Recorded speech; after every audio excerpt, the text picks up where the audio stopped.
remember the sounds of the sirens. People were taken away, never to be seen again. Never before has civilization been so close to extermination. The rich ones were taken away to Sector B, or as we call it, Salvation Island. And us poor people, when the doors closed, we realized that we're all alone.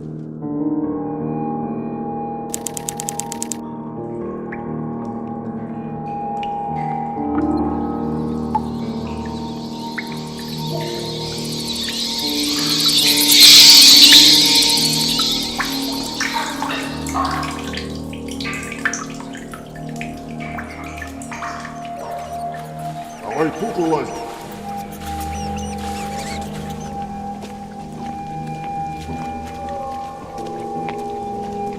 Ненавижу такую погоду.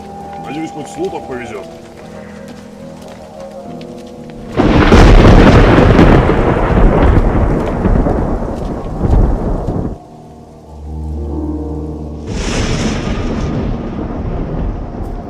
Эй, Ваня, иди сюда, я нашел что-то.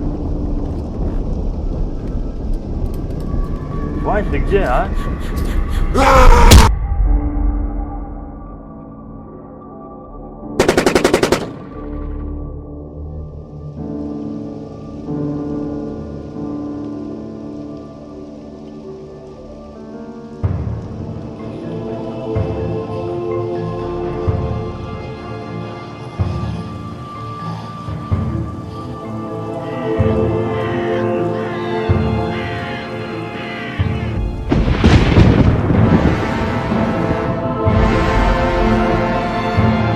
Yo, what's up boys, and welcome to the first look at a game called Pandemik: The Origins. So I'm not gonna lie, this one came out about 24 hours ago or so, and it's kind of exciting. I understand it's yet another survival game promising a bunch of things, and it might just flop. And I'm not gonna deny there's a decent chance it might flop. Right now, I've got a few games on the track for the next year or so, like Identity. We've got Dead Matter, and now we also have this game. It's probably not going to be coming out by the end of this year, but still, there's a bunch of games which keep coming out, like Survivor Nights and other survival games, which is going to disappoint. And this is another survival game which is trying not to disappoint. There is a few things which I'm optimistic about for this project, which I'm going to talk about in this video. But as you would have seen, if you guys have followed me for a while now, most people say, Lewis, I love your old DayZ videos. This is essentially a standalone game made by the guys who made some of those videos not suck. They made the DayZ Origins mod for Arma 2, which was a big success, and I do feel like the mod was definitely held back by its engine. They did really good things within that engine, but ultimately, you know, in terms of performance and stuff like that, you are kind of limited by Bohemia's shitty-ass engine, and this game is actually on Unreal Engine 4. Honestly, there's not really that many details to talk about regarding the game, and I was wondering while watching this, what engine is this on? But essentially, as you can see, it's Taviana and all of its assets from Arma moved over to the Unreal Engine, which is exciting for me because I still do firmly believe that Bohemia's in-house engine kind of sucks, especially for large open world survival games or roleplay games, stuff like that. It just doesn't work.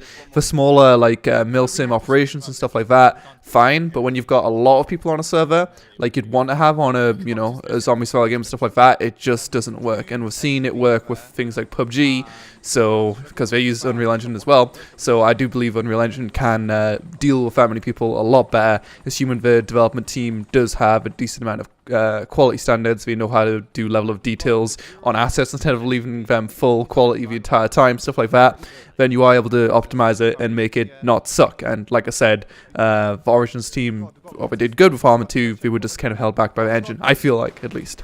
I'd still say, as with all these projects, you know, don't put money into them until you know it doesn't suck, because I know many people who backed Survivor Nights and stuff like that, and they got disappointed when it came out, and there's a high likelihood of that happening again. Maybe survival is just a genre we should just forget about and pretend it never happened, because since DayZ really made the survival genre pop, there's really only been one survival game after that, which I don't really consider a survival game, to be honest, which is Rust. Maybe I'm wrong. in saying that, but I really can't think of that many style games which stand out. You'd think, considering the DayZ mod came out 5 years ago, there'd be a bunch of standout games in that genre which are amazing, because it's such a, I don't know, such an exciting idea. I feel like every single thing that I make on this channel is all about exciting ideas, you know, open world zombie survival game, exciting idea but very hard to do for netcode and shit like that. You know, open world with role play aspects and directional voice IPs, all everything I do on this channel, very hard to do as well. No one's really done it super well. So this channel is all about just hyping up things, essentially, is what I'm saying. But anyway, the things which are cool about this project is they don't have a Kickstarter. I know that sounds weird. What do you mean they don't have a Kickstarter? How is that a good thing? It means they're not just here to steal hundreds of thousands of dollars and then to fuck off somewhere else. I can guarantee, looking at past success from Kickstarters like Dead Matter, Dead Linger, Survivor Nights, I think they all generated, I'm not sure about the Dead Linger, but I'm pretty sure they all generated over $100,000, which is obviously a substantial amount of money for someone to steal. Yeah, the Dead Linger generated $154,000, and I know the other two projects did as well. So you can just steal a bunch of money, overpromise, have all these stretch goals, and just bullshit your way to a bank. And considering this game does actually have a decent trailer as well, you could make a lot of money from just doing that. Instead, what they've got right now is a Patreon, and that's it. And right now, there's not many people back in the Patreon. If you want to check it out and you do want to give them money, there'll be a link in the description below. But like I said, I would recommend just chilling really and letting them do what they need to do before you give them money. It does seem like this development team has some kind of backing. I do know the Origins mod team was very confusing how money was happening there really, because they didn't really have a real source of money, but they always were upgrading it, adding to the Taviana map. And now it all makes sense why the guy who made the Taviana map, Ivan I think his name was, I'm not sure if it was him directly, but they always put out DMCA claims if someone used their map on Armor Free. This is why, because obviously they are making their own standalone game. They don't want an Armor Free mod using the Taviana map, which is a really good map. If you guys haven't played it in a while, they added a bunch of cool shit to it. Some new interiors and stuff like that. Added a new island. This is why they didn't want people to use it on Armor Free, because that would be direct competition to Pandemik. Who knows, in the near future they might open up a Kickstarter, but at least it means that, like I said, it's not just a cash grab. They are trying to show off some kind of decent product, which is what I'd say the trailer is. Obviously no gameplay of any sort or anything like that, but assuming these guys kind of know what they're doing and they get the help of some other people who kind of know what they're doing, they have a great basis with the current assets in the game. The fact that we're using Unreal Engine, and also the map, having a map which is decent, which many people will probably say Tavion is a great map. I would agree, it's a pretty good map. I've missed it. That helps a lot. So although I'm not saying this is 100% going to be a disaster of a game, it could be somewhere in between a disaster and really good, or it could just be really good, or it could just be a disaster, or it could be a pandemic. Haha. But yeah, just give you guys a rundown of what the website says and stuff like that, since there really isn't that much information right now. Like, if there's anything big which comes out, obviously I'll make a future video if you guys are interested in this. I don't really know where the survival genre is right now, considering the facts I mentioned earlier. But if you want to check out the website, there'll be a link in the description. But essentially it says Pandemik Origins is a post-apocalyptic zombie survival game, as in no surprise here, with RPG and first/third person shooter features. Its main features include, that's not English by the way, you will notice that the trailer is actually in a few different languages. It's in English, it's in German, it's in Russian, and it is also in one more language which I already forgot. But I'm not really sure where the developers are from, but they're clearly not English. So yeah, just a little tidbit, but whatever. Anyway, it says open world, survive in and explore what will be the biggest open world maps available to date. So making big claims like this is kind of scary. Set behind the Iron Curtain of the Soviet Union, you will find everything from mountains to beaches, mighty dams to calm lakes and creeks, big industrial cities to picturesque villages, medieval castles looking out over valleys, railways, bridges, ports, caves, bunkers, military bases, and so much more. Luckily, these things are possible through Unreal Engine, things like caves, bunkers, military bases, stuff like that. You can do them in Armor Free and in Armor 2, but they will look so much better in Unreal Engine with the way their lighting works, since it is a bit more dynamic and not just like everything's full bright. Like if you're on Armor and you're underground, it doesn't look dark unless it's dark outside, because that game you can't build things underground. So yeah, I don't know, man. I wish these two dreams became a reality, and maybe if it never will, but like, why is there not a PvP open world survival game which like just doesn't run like shit and which has like mainstream adoption? Because that's what DayZ mod did for the game and world, really. They made mainstream adoption initially for that kind of game, but past the mod, which ran like shit. Holy shit, I went back to it recently. It runs so bad. There hasn't been really any game. Standalone just doesn't do it. You know, it just doesn't. It doesn't look post-apocalyptic. The zombies just don't really work, and there's like 50 or 60 people per server. That's just, it's not good enough. It really just isn't. I understand it's a hard task, but I believe someone out there can do it, and they'll make a fuck ton of money while doing it. Maybe. Anyway, the second part, survival. Scour the abandoned buildings for food and water. Don't forget to sleep. Oh, and don't forget to dress warm. It gets cold at night. So obviously hinting about some gameplay features right there, that there will actually be a temperature system, and as no surprise, you need to drink water and eat food. Who would have guessed? It's a survival game. Animals. Watch out for wild beasts that roam the land. Everything from bears to boars, deer and wolves to small rabbits and birds. They all want to eat too. Okay, hopefully we don't eat us. But this is the kind of issue I see with a lot of these games. At least we aren't doing it for a Kickstarter, like I said, so it doesn't feel as bad. They're not like, oh yeah, if you give us $100,000, we'll add in animals. If you give us $150,000, we'll add in I don't know, a train. Well, I did a train. I think that's what Dead Mad actually did, which I hope Dead Mad doesn't suck, but it probably will. But yeah, you don't want to be really too optimistic in your scope, I feel like, with these kind of games, but they always seem to. I don't know if they do it to build hype and then they just can't do it, or what reason exactly they do it for. But the reason you shouldn't build hype is because then you've got 101 features which you are supposed to have in your game. Whereas if you focus on the core experience and make a decent survival game with simple mechanics, and then work on having, in quotations, boars, deer, and wolves to small rabbits and birds, like, you're gonna have all those things on release. I don't know. I mean, we're not really saying that, but yeah, just calm down, I'd say, and try to make a decent playable game. And then we can work out those things. Or at least just make them so they're almost ready to implement. Weapons. Always carry a few weapons with you because nobody is your friend. Customize them as you want. Attach a sensor so zombies don't hear you. But you may want to paint... Wait. You may not want to paint it pink so the notice don't see you. That's not English. Yes, I mean, it implies here that you can also paint your weapon colors and attach your weapons. That's good.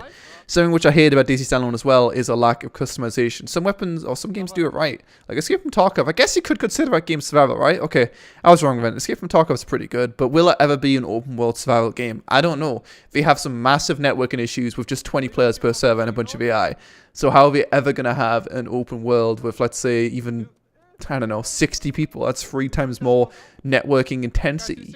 I don't know if that's ever going to happen. But yeah, they do weapon attachments right. DayZ Standalone start out adding the M4A1 in the initial alpha build. And then since then, there's been no other weapon which is anywhere near as customizable as M4A1. I do understand that M4 is, you know... IRL, a very customizable weapon, but they have added several other weapons which definitely could have a decent amount of customization, but a lot of them simply don't really have any at all going on, which is a bit of a disappointment. Base building. So base building was, of course, a big part of the DayZ Origins mod. You'd have your level 1, your level 2, and your level 3 house. If you guys have never seen the DayZ Origins mod, I'd recommend going back and watching it. I made a decent amount of content on it. It was literally about 4 years ago now when I made my last Origins video, I'm sure. But those videos were really good. It was something different at the time just because they did have this focus on base building, let's see. Yeah, about 5 years ago these videos came out. But yeah, it was a well-made mod in terms of what it did. Some things were custom, some things weren't. But considering they kind of pushed out pretty quickly, I'd say, compared to... It's not even waited like 3 years after the DayZ mod to release this really polished thing. They pushed out very quickly and added in, you know, customizable vehicles where you could like board them up and put armor on them. They added in, you know, tier 1, tier 2, tier 3 houses, and I think other things which you can build. So they did a lot of unique things without the help of other people at a pretty rapid rate. So it's not like they were just piggybacking off of someone else's success, like you could see other mods were doing at the time. Like, let's say, for example, I don't mean to shit talk them, but the Breaking Point mod was good, but it was kind of just piggybacking off of DayZ mod success. It was a bunch of weapons we didn't make, which we threw into a DayZ mod. We copied and pasted the class names into the files, and then everyone's like, oh my god, Breaking Point, it's so good.